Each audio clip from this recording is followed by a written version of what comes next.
Thank you again. Thank you again for giving me this opportunity. In Ecuador, this isn't a new and recent process. We've been carrying out efforts for several years now in this regard. I prepared a brief presentation. I would like to share what is being done in our country of Ecuador, and I would like to share this here with all of you.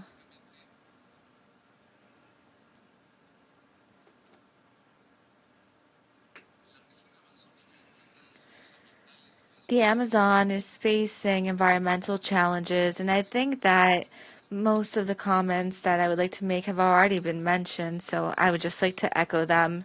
We are facing unprecedented challenge due to deforestation, climate change, and economic and social pressures.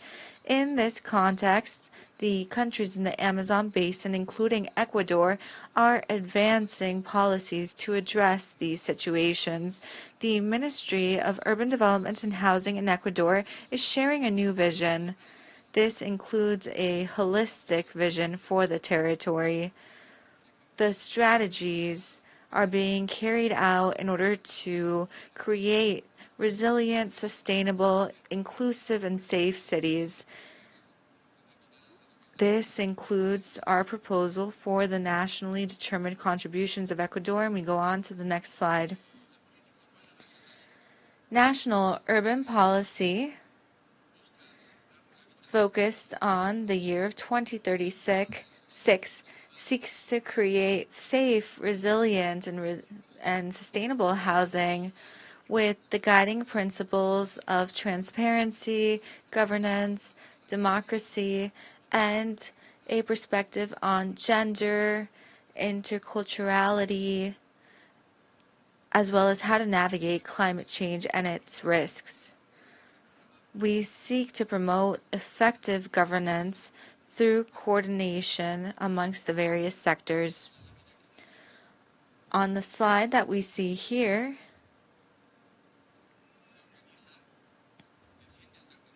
we see 7 alternatives for actions, and we have various strategies that may be implemented.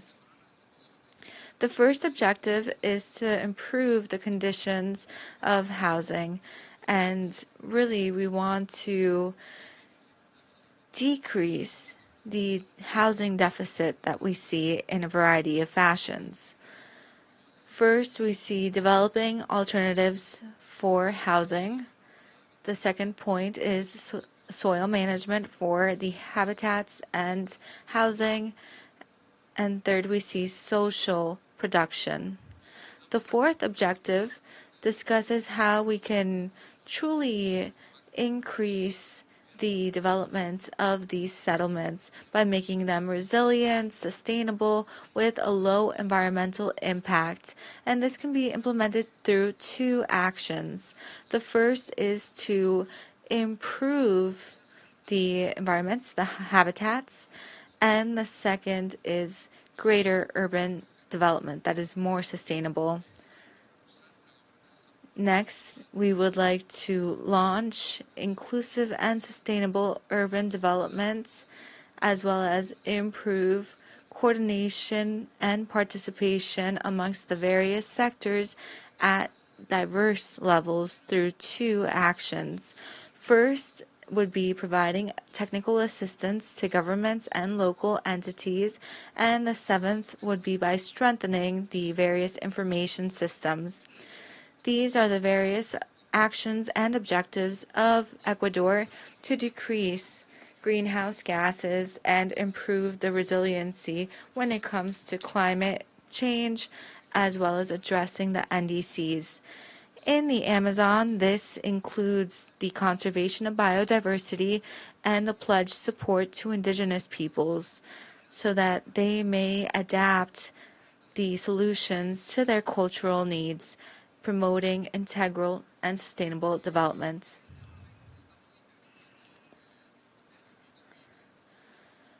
The ministry is providing support in Ecuador, and In Spanish, the acronym is MIDUVI, M-I-D-U-V-I. This is the Ministry of Urban Development and Housing. We are working with the various universities, so I would like to share two projects that we have already launched. The first is with the Regional University of the Amazon, Acción. In this case, to provide some context, there are 24 provinces in Ecuador, and we have four main regions: the coast, the Amazon, the Andes, and the Galapagos Islands. The Amazon region truly stands out due to its biodiversity. We have several indigenous peoples living in the areas, such as the Quichuas and many others, and they are all part of the various projects for the Ministry of Urban Development and Housing. We are currently developing this project with the university I mentioned beforehand, as well as the University of the City of Cuenca.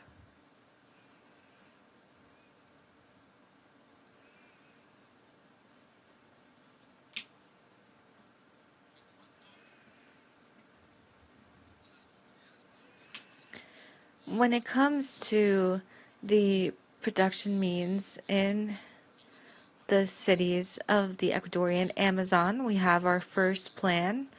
The Ministry of Urban Development in Ecuador, in collaboration with the University Acción, is developing a research project that focuses on the Quichua communities in Ecuador. We seek to develop production communities in the Quichua community that truly promotes their well-being and their sustainable development in harmony with their environment. Next slide. This study has focused on the daily activities of the Quichua people. They have been represented on the screen by fire, water, and earth. These activities are based on their connection to nature. With fire, we see the bonfires used in their communities, as well as the hearth in their houses. Water represents daily cleaning and fishing as one of the main means of life and the means of transportation and tourism. Finally, we have the earth, which respects the culture and local production, including the garden at home, as a way to collect food as well as the material used for artisanal crafts. We see that the Quichua way of life continues to prosper with the environment by using these resources in a sustainable manner while maintaining their customs very much alive. Next slide, please. Here we see an idea of the concept of visualization, and very briefly I would like to discuss another project being carried out in conjunction with the University of Cuenca.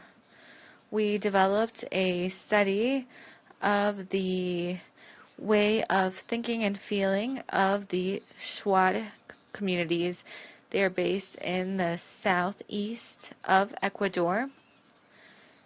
Through this project, we explore their traditions and we recognize the community and how it's vital for these people.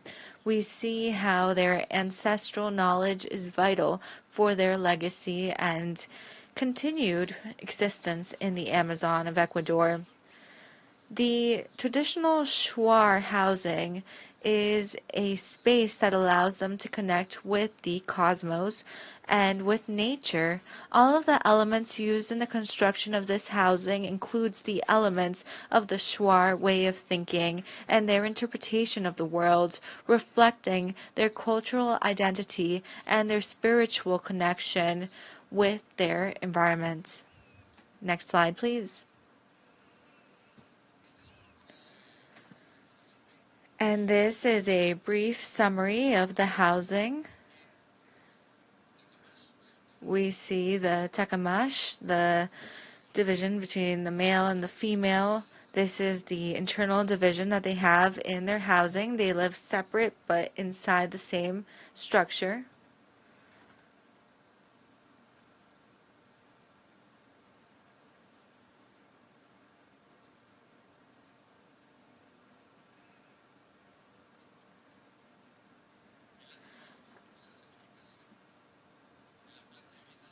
So when we analyze the housing of the Shuar, the way that it reflects their cosmovision and the cultural identity, we can really see all of this on the screen. And now, here at the end of my presentation, I would like to state that it is essential for local governments and the international community to coordinate in order to preserve the cultures of the Amazon. We have to decrease our carbon footprint and protect indigenous traditions. We must manage waste and contamination, control illegal logging, as well as promote sustainable agricultural means and practices. By doing so, we must also strengthen the international cooperation to protect this natural and cultural patrimony that is incredibly valuable. To conclude, the NDCs of Ecuador must be in line with the actions that have been included in our urban policy for 2026. The implementation of strategies such as the development of sustainable housing, the management of land, and the better protection of our environment lead to decreasing our greenhouse emissions and adapting to the challenges caused by climate change. Additionally, when we plan and respect indigenous communities such as the Quechua and the Shuar, as you just saw in the presentation, we promote their economic and social resiliency and contribute to life in the Amazon. I would like to reaffirm the commitments of Ecuador to its NDCs in order to promote sustainable and equal development. We must align our policies with our international commitments. This is a need and an opportunity to create a more sustainable future for our communities in the Amazon. Thank you very much.